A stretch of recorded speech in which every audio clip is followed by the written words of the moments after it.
Hello and welcome to the Rise Empire podcast. I'm your host, Joe Phoenix. I'm a master mindset and manifestation coach, Kundalini yogi, and your new spiritual bestie, helping you reclaim your sovereignty and tap into your full potential so you can live your most tuned in and turned on life. Here, we'll talk about all things mindset, manifestation, and spirituality, the highs, the lows, and everything in between. Tune in weekly for all the juicy conversations, inspiration, tips, tricks, and motivation to get your week started right. Let's dive in to this week's episode. Hey, friend. I hope you're having an amazing morning or afternoon or evening or night, whatever time it is that you're listening to this podcast. Today's topic is, in my personal opinion, highly underrated. And that's the power and magic of gratitude and how to cultivate a daily practice.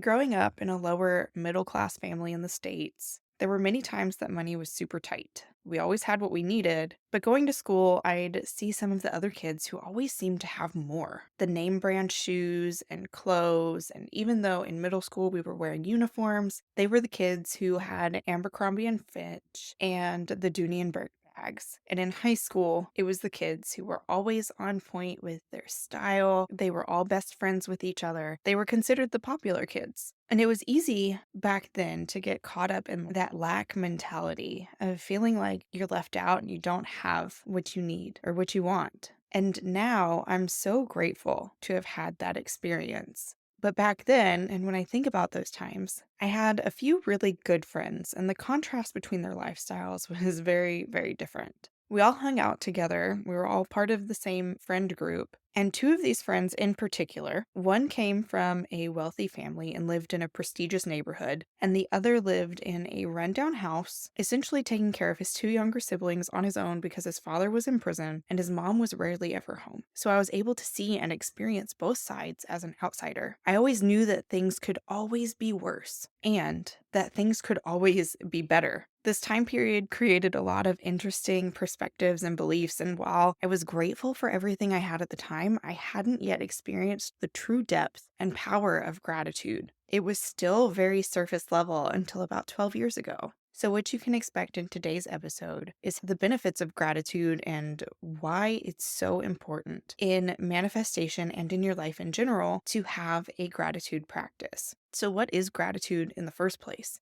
Gratitude is acknowledging and appreciating the good things that we have in our lives. And research has even shown that practicing gratitude has a myriad of benefits and can have a positive impact on not only our mental health, but our resilience, relationships, and even our sleep. It can reduce stress and anxiety and improve your overall mood. It can help combat feelings of depression and increase overall happiness. It can help us better cope with difficult situations and challenges. It can help us strengthen our relationships by fostering better communication. And it's even been shown to improve sleep quality and help you fall asleep faster. Now, all of that's amazing, right? And this is where I say, but wait. There's more, because there really is more. And when we explore how gratitude is linked to manifestation, there's so much we could talk about. There's a reason there are hundreds of books written on this subject. Gratitude plays a huge role in manifestation, probably a lot bigger than anybody has ever told you before. There's this common saying in the personal development and manifestation world that what you focus on expands. And let me explain a little bit of the science behind what I just said. We have this part of our brain called the reticular activating system. And what this reticular activating system, or RAS, does for us is it helps us filter out information based on what we find important.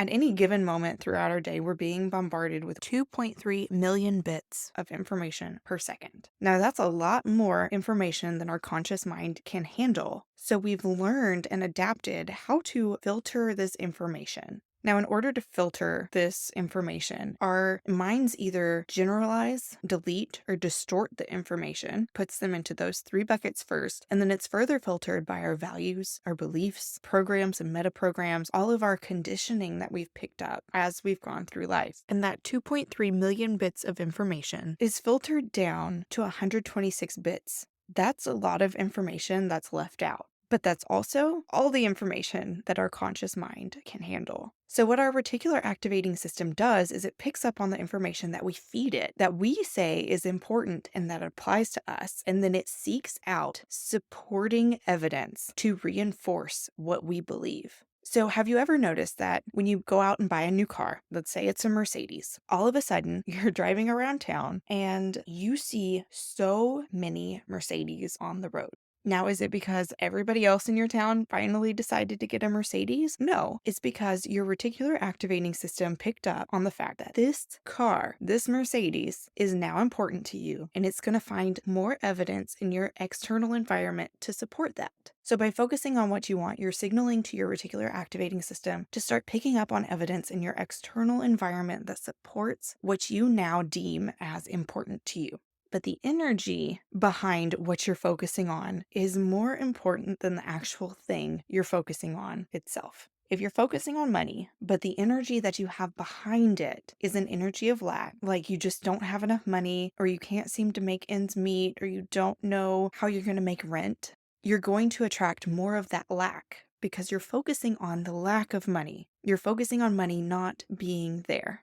However, if you're focusing on money, but the energy behind it now is that of gratitude, being grateful for having money, being grateful to be able to pay your bills, being grateful to be able to buy that Starbucks latte or whatever that is, you will attract more reasons to be grateful for having money. And that goes with anything in your life. If you're grateful for having that thing or that experience, you will attract more reasons and more things to be grateful for. So gratitude can help us shift our focus from lack to abundance. And I know that there will be times in your life where you might find it hard to be grateful for things or to find things to be grateful for. But I promise you, there's always something there. Always something, no matter how small it is. When you find the little things in your life to be grateful for and you start practicing gratitude, simply the activity of practicing gratitude will open up the floodgates and attract more things for you to be grateful for.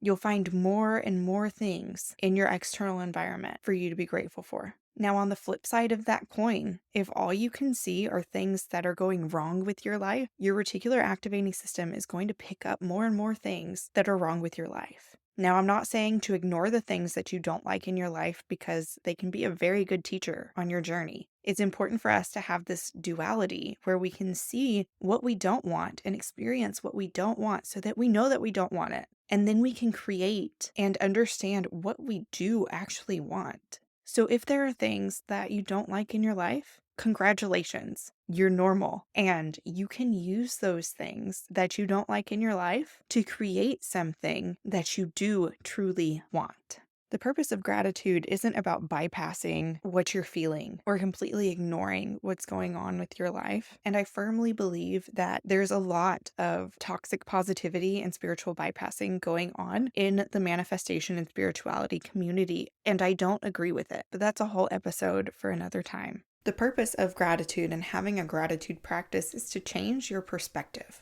Wayne Dyer said, when you change the way you look at things, the things you look at change. And that's what we're doing when we start our gratitude practice. We're changing the things that we're paying attention to. And that changes our perspective, which changes our reality. So how do we get started cultivating a gratitude practice in the first place? I personally like to start and end my days with a gratitude practice, and I've noticed that the longer that I practice gratitude, the more things throughout my day that I find to be grateful for naturally. And what I recommend to anybody who's starting a gratitude practice is to get the book The Magic by Rhonda Byrne. It's a 21-day gratitude practice, and each day you have a different assignment. The assignments are super easy. It's a super quick read. You do one a day, and this book will absolutely change your life. It was recommended to me by one of my very dear friends, Mary Rose, and I honestly can't say enough good things about it. I'll leave the link to it down in my show notes, but if you don't want to get that book, no worries. You can simply start practicing gratitude daily by writing down 5 to 10 things that you're grateful for every morning. Number them out, 1 through 5. I like to write them in this format. So you start, number 1, I am so thankful and grateful for blank. Fill in the blank. It can be anything. And then I move on to number 2, same format. I am so thankful and grateful for fill in the blank, all the way down to 5 or 10. After that, I read them again, either out loud or in my head, and I really feel into the gratitude, really feel into being thankful for whatever it is that I wrote down. And then I say thank you, thank you, thank you after each one. And at night before I go to bed, I like to out loud, like I am dictating a letter to the universe, say, "Dear universe, thank you so much for," and then I just go on a gratitude rant. Thank you for waking me up this morning. Thank you for my health. Thank you for my family's health. Thank you so much for the beautiful home that we live in. Thank you so, so much for my toothbrush and the workers that had to make my toothbrush and the manufacturers and the warehouses and all of the things that it took to get that toothbrush to me. And then I start to throw in things that haven't yet happened in my life. Thank you so much for the successful launch of my upcoming program. Thank you so much for my husband's new Tesla. Thank you so much that he now has this amazing car that is reliable and will get him to work and around town safely. And I just go on and on and on until there's nothing left in my brain. And at that point, it's like a big brain dump and falling asleep is easy. The reason that I add in things that I'm manifesting or haven't yet come into my physical reality is because your subconscious mind can't tell the difference between what's real and what's imagined. For all it knows, you're grateful for these things because they've actually happened, and that normalizes it to your subconscious mind. And what your subconscious mind sees as normal feels safe. One of the prime directives of your subconscious mind is to keep you safe at all costs. And what your subconscious mind deems safe is what it seems as normal, whether or not that is actually safe for you or healthy for you. Whatever is normal is what your subconscious mind tries to maintain. So by throwing in these things that you're grateful for that haven't yet happened, it starts the normalization process in your subconscious mind. And that makes it so much easier for all of these things to come to you. So my advice to you, if you want to start a gratitude practice, is to make it a habit. Start every morning with gratitude and end every day with gratitude. If you miss a day for whatever reason, don't beat yourself up. Be gracious with yourself and start again the next day or as soon as you remember. Now let's talk about some of the challenges that you might face when cultivating a gratitude practice. There's a possibility that you might find this practice extremely hard when you're first starting, and that's okay. You might feel like there's absolutely nothing in your life to be grateful for. Meet yourself where you are. Give yourself some grace and find that one thing. It doesn't have to be big or grandiose. It can be the smallest thing. It can be finding a penny on the ground. It can be seeing a cloud in the sky that reminds you of something. It can honestly be anything, and it doesn't have to be now. It can be something from your past that you're grateful for. Just find that one thing and feel gratitude for it, and the next day, find one more thing, or maybe two things, and just keep going. And as you build this gratitude muscle, you'll find that it becomes easier to find more and more things to be grateful for. Because remember, we're training our reticular activating system to pick up on things that it might not have been picking up on before. And just like when we're working out, you wouldn't go into the gym and expect to be able to deadlift 300 pounds if you've never been to the gym or deadlifted anything before. You have to build up that strength and work up to that 300 pounds. It's the same thing with gratitude. So I challenge you to build up this gratitude muscle and see how things change in your life in just 21 days. Either do the practices that I described earlier in the episode or pick up the book, The Magic. I'd love to know how your gratitude journey is going, so send me a DM on social media or join the free Rise Empire community. You can find all of the links in the show notes. I'm so grateful that you're on this journey with me, and I can't wait to see your transformation. So that's all for today. I love you, and I'll see you in the next one. All right, y'all, that's a wrap on another episode of the Rise Empire podcast. I hope you had as much fun as I did today learning about all things mindset, manifestation, and spirituality. Remember, knowledge is only power when it's put into action. So go ahead and put that newfound wisdom into play. If you loved this episode, don't forget to hit that subscribe button and leave a review. Your words of support could inspire someone else to join our beautiful Rise Empire community.